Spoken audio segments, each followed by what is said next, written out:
طالع اتكلم في موضوع مهم يخصكم.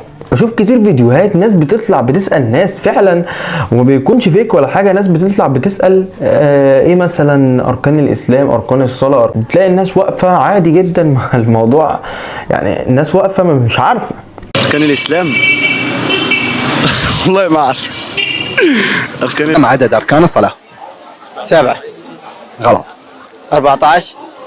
36. الصلاة. كم عدد أركان الصلاة؟ هذا الاستاذ الحين ناسي. انت المفروض كواحد مسلم او مؤمن حاجه زي دي، انت المفروض يعني ما فيش نقاش. انت كراجل مسلم، يعني مثلا لو واحد مسيحي جه مثلا يقول لي هو انت مثلا يا صديق انا عايز اخش مثلا الدين الاسلامي معاكم، فقول لي ايه اركانه، مش هعرف اقول له. تضحك، انت متخلف يا ابني. والفكره يا ريته يستحي من نفسه او يحاول يغير من نفسه، لا الموضوع بيتنشر. بيضحك. اما تضحك يا اخي.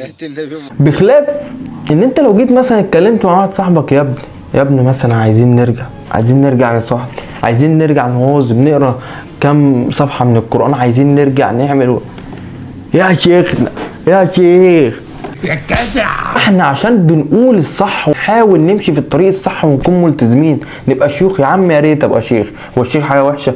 فالفيديو ده غرضه ان انت تفوق لنفسك وتحاول توعى لنفسك وتبص لقدام. سيبك من صحابك وسيبك من قعده القهوه اللي مش هتفيدك باي حاجه.